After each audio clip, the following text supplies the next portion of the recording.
interesting to figure out what it is.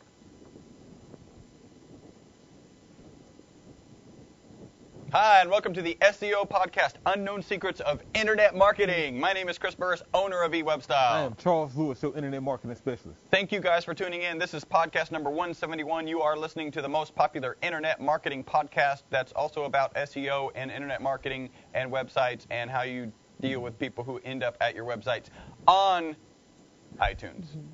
Yeah, what he said. As always, we have a tip from a previous podcast. First, please remember, we are your friendly, local, neighborhood top position snatchers, where our mantra is... Don't be a douche. Like that. Yeah.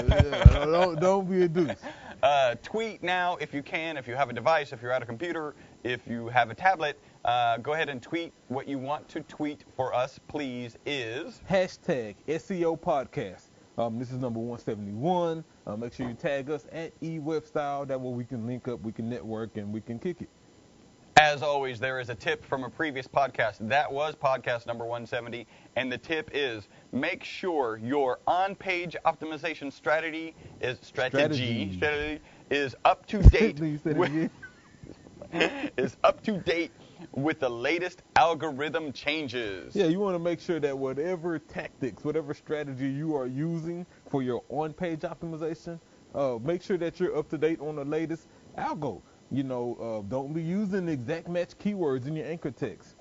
It's not a good look. Don't, in your content, make sure you're kind of theming your content around your target keywords and not just spamming keyword stuffing, right? And title tags and things like that. It's a lot you can do in regards to your on-page optimization. You want to make sure that you're following what Google has kind of put out as the standard. Yep. And make sure you go back and listen to the previous podcast so you can get a few more details about that whole process. Talking about keeping your website up to date for algorithm, if you're watching the video, you can actually see the text message that is going out. A little too much glare there. Yeah, probably so. And that brings us to our segment, the Algorithm Cataclysm. Oh, you got to see that special effect there. Yeah, so today's Algorithm Cataclysm is another Panda update. Panda update 21. Wow. Yeah, so they've counted 21 Panda updates over the past year and a half. By the way, one of our listeners sent us a video of panda noises.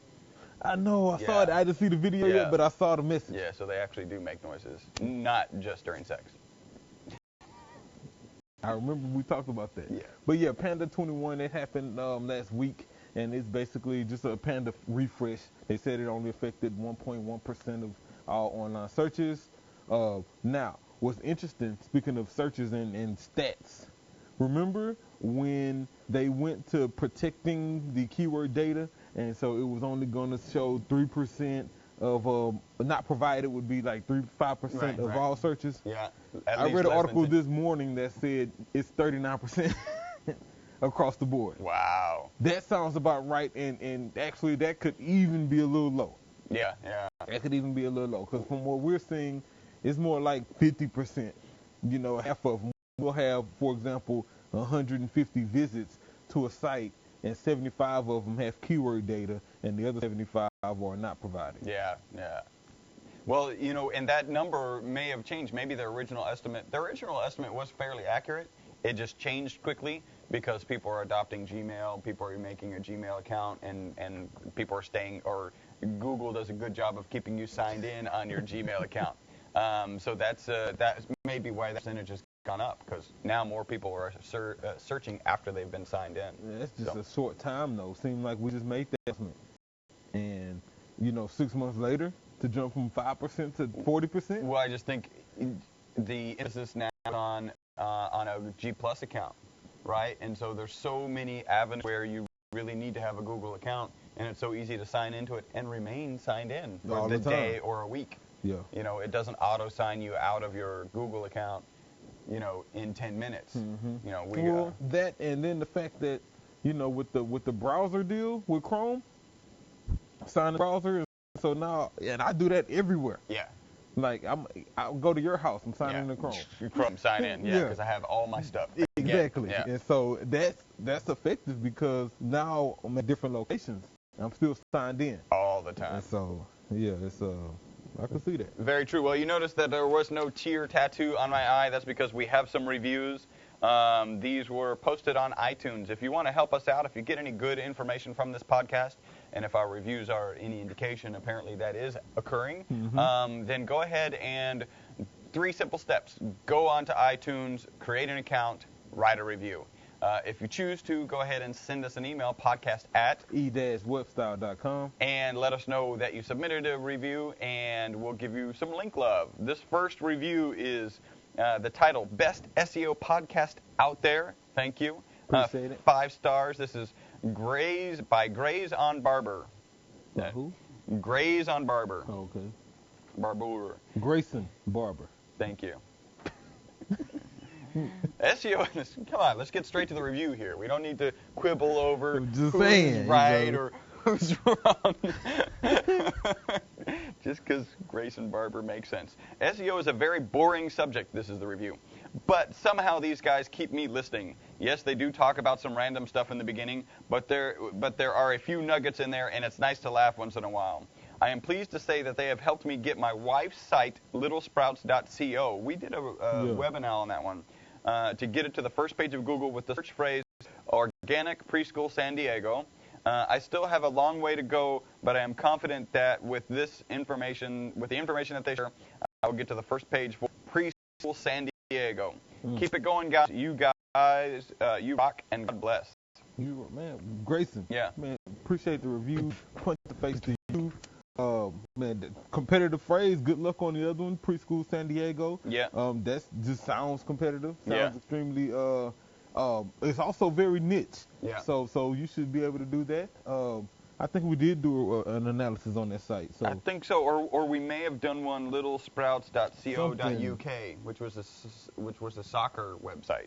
There's something in there. Anyway, we do have another podcast. We haven't contributed to that podcast in some time, but there are videos up of our website analysis. If you want a website analysis, you can actually go to our website, e-webstyle.com. And what would you do there if you wanted a webinar? You would subscribe. you would request a webinar. Ooh, caught him off guard. Yeah, that was like all new one.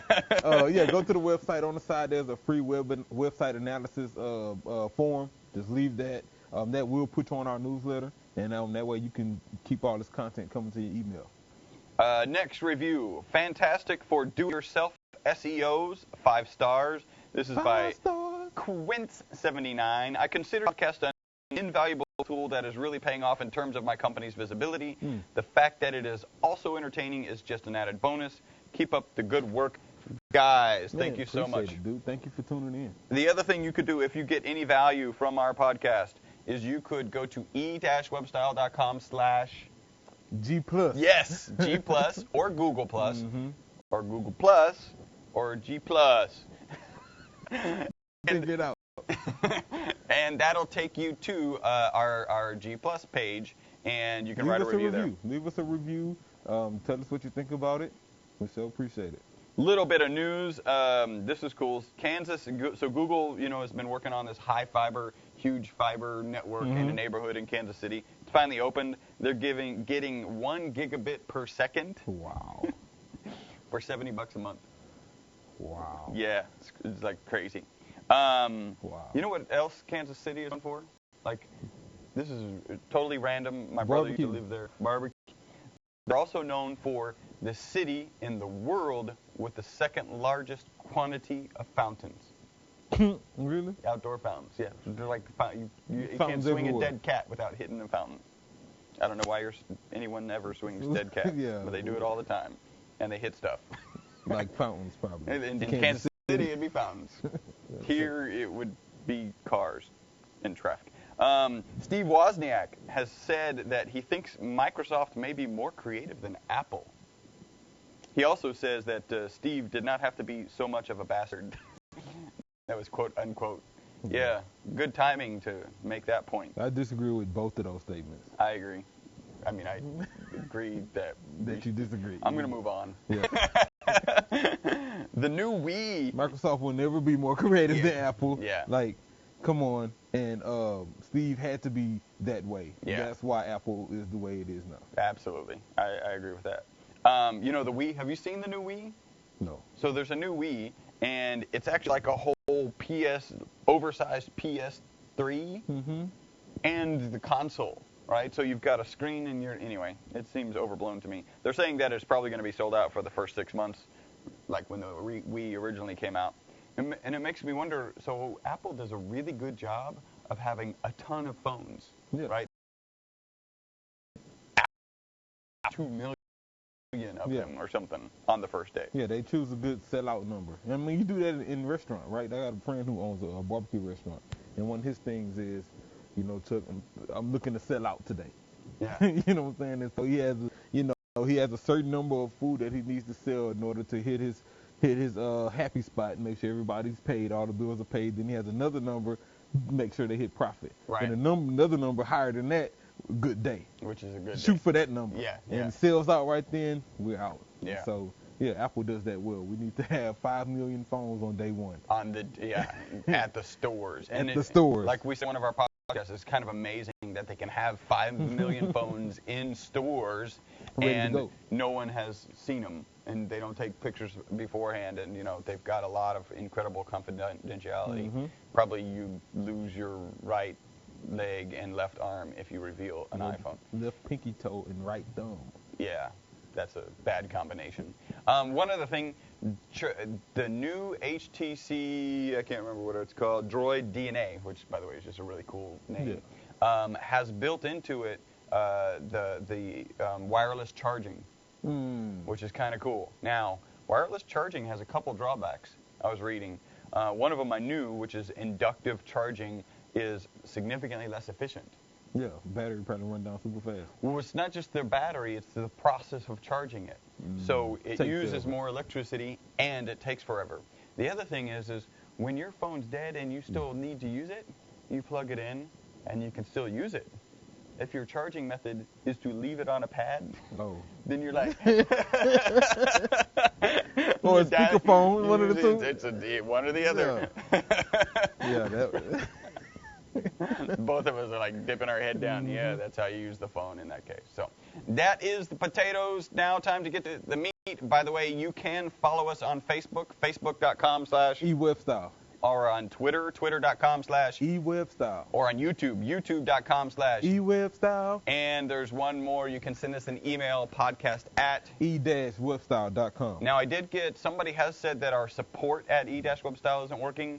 I am pretty sure I tested that one. I think I tested that one, and it was working. And we've got a report that podcast at E-Webstyle wasn't working, and I definitely tested that one, and it's working. So give us some feedback if you're having some problem getting a hold of us. Podcast at e-webstyle.com is working. Couple Twitter punches in the faces before we jump into the content. Punch in the face to Gary Miller. He is at Gary Troy Miller. Says the podcast is the best ever. Appreciate it. Thanks for tuning in. Is that the We See You Gary? I think it's the We See You Gary from Romper Room. Oh, maybe. It probably is. I think it is. Yeah. Probably is. Yeah. And then another one, Kyle Proctor from at the Web Authority said he was watching 162 at the time. So, cool. So thank you guys for tuning in, and appreciate it. And it was a Bill. Sorry about your meeting and that you couldn't catch the podcast today. Yeah. You know, it is what it is. Couldn't catch it live. You'll catch it later. So today, I got an SEO checklist pulled up from SEO Mars, and it was pretty cool because every agency, every firm has this launch process, several things you do before you launch a site or either right after you launch a site. And so this one was a deployment of an SEO checklist. Love SEO checklists. Everyone has one. Most of them are 80% the same and 20% different. So this one had a few things, and we'll run through them. So in regards to on-site optimization, first you want to check if page titles exist and are correct. This is a must. You know, I was thinking about this the other day. With all of the algorithm changes and things Google has been doing, page title is still top of the list in regards to things you have to have correct. Yep. You know, what are the two mistakes people make with page titles? They stuff them. There's too many keywords in there, and therefore it's diluted. Doesn't really have the power it could have, or they tend to brand their company name instead of their target phrase. And so instead of having bathroom remodeling, as the page title, they have Plumbers are us. exactly. So there's 3 actually. Not doing them. Yeah. Right. Or duplicate. There's a whole bunch of page errors. Not doing them. Branding the company instead of the target phrase, and then stuffing. Don't do those 3 things. So you want to not do those 3 things, and you also want to make sure that all of the page titles are different. Yeah. Don't want to have duplicate page titles. Well, I'm gonna sprinkle this in since we in the kitchen and cooking. You also don't want to have duplicate meta information, descriptions, keywords, things like that. They should be unique for each page. Number 2, ones exist and are correct. I'm gonna adjust this and say headers exist and are correct, because we usually end up with at least one H1, 2 H2s, and possibly some H3s or 4s depending on how much content we have. So make sure your headers exist and are correct.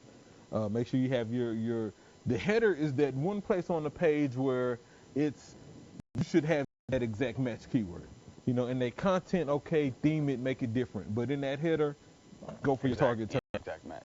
Okay, number 3, meta descriptions exist and are correct. Yeah, we just talked about that. And remember, those are really important because those potentially, depending on the phrase and what the Google algorithm has done, that potentially is the description that ends up on the search engine result page right below the link to your website. So that description is your first opportunity for SEO, search engine visitor optimization. That's with somebody after they come from a search. Right there, you've got that opportunity to sell yourself and convince them that they should click through. Definitely. Speaking about that, and we were just talking page titles, let me sprinkle this in. You familiar with the rule of 60? So the rule of 60 is that in the search engine results page, your page title that shows, Google is only going to show the first 60 characters of that before they end up showing your meta description, which would in turn be your search result kind of description. So in the first 60 characters of your page title, be sure to include exactly what you do. Yeah. Make sure your phrase is there. Take this opportunity to brand. We talked about this last week. If you're not providing, let's say, a product or a service and you're really just trying to get some name exposure, then take advantage of those 60 characters to highlight your company, maybe what you're known for, what you're trademarked for. If you're providing a service, then use that to specifically, I would take it a step further and give an offer for your service. That title could say, again, bathroom remodeling, free bathroom remodeling is a great page title if that's what you do. It's a great CTA for a search engine results page, and it's likely to generate a click. And so make sure that those first 60 characters identify your company and give an offer using your target phrase, if you can. Alt text. Yeah, alt text is targeted. Duh. Also exact match opportunity. Yeah. Yeah, I mean, so Google did the overall optimization penalty, and they've been targeting exact match in a couple different ways. First, they targeted in anchor text. Right. Now they're targeting domain names. But page titles, alt text, these are still great places where you can list your exact match phrases. So take advantage of that. Content exists and is correct. Yeah, if you don't have enough content, then that page shouldn't be there. How much content is enough? Enough that makes sense. I'll say that. I'll kind of get away from the word count per se, because I think that's losing value. Right. But I do think that if that content is there and it's optimized well and it's quality, that's what I was looking for. Yeah. Quality and relevant to the search phrase, then that's enough content. Now I will say, you should make sure your content includes at least an image, a video, things like that, just to make the rich media experience more effective. Let's see here. Correct version of the site being shown to the search engines. If you do that sort of thing. Don't do that. You know what I'm saying? Whatever site you put up, show the search engines and the users the same site. You'll get nailed and it won't taken off of the index. Yeah. Accessibility. Yeah, make sure your site's accessible. Especially if you provide a service that people use in like emergencies, like roofers and things like that, especially down in the Gulf Coast. You want to make sure your site is accessible to like mobile devices, because people who roof is leaking are going to find the first device they can to stop that leak. and it's usually a smartphone. Yeah, and if they can't get your website, they'll go back and try the next one. Exactly. And so, because it's usually an emergency. One thing to realize about mobile searches, people who search on a mobile are 50% more likely to take an action. Yeah. For the simple fact that they're searching on a mobile, because it's a little more inconvenient to search on a mobile. Yeah, I don't want to have to go. I don't want to do 5 bounces. Yeah. You know what I'm saying? I need the first result to be the one I need. Yeah. And so, because unfortunately I'm probably driving. But anyway, and so, make sure your site's accessible. The next one, meta robots are correct. Yes, we people who unfortunately other firms have blocked entire sites. Yeah, because of some code they put on the robots file. So make sure your robots TXT file is correct. Tracking, analytics code on every page. Yeah. Duh. E-commerce tracking is set up. I'll take that a step further and say, make sure your goals. Because we ran into this. Yeah. I had this issue happen with me like 2 weeks ago. New paid search client. We sent a lot of traffic, spent a good budget. CTR looked good, clicks looked good, but I just failed to set up conversion track, and so I couldn't quantify the amount of customers or in-game actions that happen. It sucks when you monitoring it, and then when it's time to make a decision, you don't have the data you need. So definitely set up tracking, make sure that and you're using it. Doing that kind of sounds like throwing money against the wall and seeing if it sticks. Yeah, exactly. As opposed to knowing that you've got a plan of action and following through on it. Yeah, I mean, luckily we were able to see, increase in sales and other things, so we could still see that our efforts worked. Impact, but it would have been great to just look at the numbers right in front of you. Technical, make sure your canonical tag is correct. Yeah, make sure all your redirects are right. Make sure you're forwarding any pages that don't exist over to a new page, things like that. Make sure all internal links are followed. Make sure URLs are absolute, or there are no problems with relative URLs. So this is kind of interesting.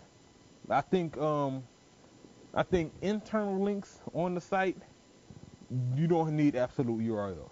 Right. I think external links, you have to have it for an external. Right. But internal links, I don't think it's necessary to have an absolute. That's kind of up in the air. This is my personal. Well, now, so just for you who don't know, or maybe know that there's a difference and don't know what it's called, an absolute URL is one that includes the whole http:// potentially www. And then a relative link is, say I'm in a particular folder looking at the index page and I've got an About Us page. I don't put http:// I just put aboutus.com about us dot .html or .asp or .php or whatever it is. Or just maybe if his WordPress is probably just / about us. Yeah. And so those are absolute, would have the whole URL and the other ones wouldn't. Let's see here. Make sure your response codes are. If you're doing any coding, right? And I've seen this problem. So what happens is, let's say you have some existing material with, let's say, QR codes. They say response code. So a quick response code is on there, and then you go and maybe alter that page on the site. You do some other optimization, and so now that URL that the QR code was designed to go to doesn't exist anymore. In mind that you may have other marketing materials out there when you make changes to your site. Yeah, exactly. So, and monitor actually your 404s, because if you pull down a page and you monitor your 404, then you can know that, somebody's trying to get this page. We'll often put a 404 page that we'll send email to the webmaster, to somebody on staff here, to track that. So another issue that they may be referring to with respect to response codes is, are you doing a 301 or a 302? 301 is a permanent redirect. 302 is a temporary redirect. And if you intended to do a 301 and you do a 302 and then eventually pull that page down, then Google, the link juice, you're going to lose your link juice. So make sure you're using the right response code for that. Definitely. And the last one on the list is the sharing functionality exists. Make sure that, especially if you're blogging, right, make sure that people can share your content. Whether it's Twitter, Facebook, Dig, Reddit, whatever it is. Make sure that it's accessible. Make sure that the feature is there and easy to use. So that's our checklist. And not our checklist, but the SEO Moss checklist, similar to ours. Most of these things kind of apply depending on what kind of agreement we have, right? If you're not doing social, then we won't push your social. Right. So different things. Exactly. And we promised last podcast to talk about relative author tags this podcast, right? Okay. So, go. Author tag. Everyone's seen it. You go and search for something, and you get your Google search results, and you see the little image right there. That's the author tag. Google is highlighting the author. How do you do that? Pretty simple. One, make sure your Google Plus page is set up. Right on that Google Plus page, check your avatar. Make sure you got a nice smiling image, friendly face that people can see and recognize. More importantly, because the author tag whole process is all about really branding and creating importance. Let me make this side note to say, the more people have you in circles, increases the impact of your author tag result. Right. Because it'll say, it has 400 people in the circle, or things like that, or 400 people have him in circles next to the post. Right. So keep that in mind.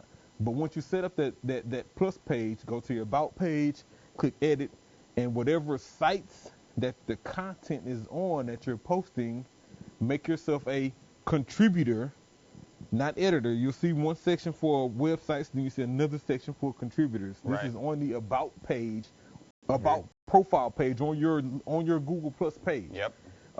Put the links to the sites in the contributor section. Google Plus page is set up. Links to your websites and the contributor page is set up. 2 steps done. Now back to your website. Go back to your website, and there's 2 ways you can do this. If you're on WordPress, download the Yoast plugin. It'll do it all for you. Done, simple, gone. If you're not, then make sure at the bottom of each post that you indicate who was written by, and that name written by Charles Lewis should be the anchor text and the link to guess what? My Google page. And that way Google, he wrote this page and he's a contributor on this page. Okay, yeah, his circle is complete. So when they show results for that particular page, my author picture would show. Now, that G Plus account has to be an email with the same domain. Have to be an email with the same domain as a target domain. So that's important too. Well, yes and no. Okay. The easiest way to do it is yes. If the G Plus account, the email address used that is on the same domain name as the site, then it happens faster. Google does have a verification process where you can skip that if you're using a different email address. And so they'll kind of send you an email, confirm, and they verify it. And then all of a sudden that other email also accesses your Google page. So a few more steps. Cool. Remember, picture's good. Picture of you that you've selected better is you're gonna get more clicks. We don't have any statistics on that. We're working.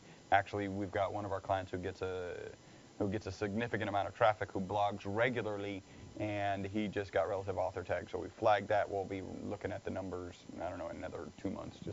Well, he's talking about stats, so it's easy. So Danny Sullivan put out an article yesterday where he was saying that Google is now releasing stats for author tag usage. And so on your Google Plus page at the bottom, and it's only for select users, like, I don't have it yet, Google. Yeah, what's up with that? What's up? But anyway, at the bottom of the Plus page, at the bottom right side, you will see a link to check your author tag analytics, is what they're calling it. And it'll show you how many pages you have that actually use your author tag and how many times they've been viewed in comparison to when you didn't have author tag set up. So I haven't seen it yet because I don't have it active, but I did see the screenshots and it looks pretty cool. So get ready for that. Great way to show stats. I was going to, on iTunes, on my iPad, there are no reviews. Right? Remember I showed you this? Mm-hmm. So it says that there's some 600 reviews, but then when you click through and try and view those reviews, mm-hmm. I'm just flip through it here now. It comes up. Here we go. Refresh. So it's only 6. Mm. But we know we have like 100 and something anyway. Is it? Yeah. No, it's not 100. Yeah, we can determine if that was we figured it's an iTunes issue. It's not a device issue. It's a software issue. Yeah, some crazy issue. Any blank stare? No, not really. I mean, I will just moment of silence for everything that's going on overseas. Is what's interesting though is to see how social and technology is being incorporated in a war. Right. Like it's one thing to have video and people tweeting about what's happening. It's another thing to have both forces tweeting and Facebooking their moves. Like, Wow. I mean, you saw the video where they're literally about to throw up this train of cars, and they tweeted it and shot video showing them doing it, and then played the message. And now they're that's I bet when they developed Twitter years ago, they had to. That was not on their mind. Yeah, like You know what's gonna happen? They're in the middle of a war. They're gonna tweet, and then they're gonna actually attack. Yeah, that's so just. It's kind of cool, right? Is there like a Foursquare badge for checking out a war? Not to make light of the situation over there. We're really talking about the fact that socials being incorporated here. Everybody out there, be safe, man. Praying for you, and hopefully, this situation will dissolve itself. But yeah, it's cool that technology and social is being used. Instantaneous. All right, it has been exactly 30 minutes. You guys have been tuning in to the most popular internet and SEO podcast on iTunes. That is because of you. 7,000 downloads per week of our 30-minute audio podcast, and we've been downloaded in 76 different countries. Thank you, guys. You can help us. Go to e-webstyle.com/G+ or Google+. That'll take you to our G+ page. Write a review. We will really appreciate it. Give you a little punch in the face. That's a good thing. And nothing else. Until the very next podcast, my name is Chris Burris. Charles Lewis. Bye-bye for now.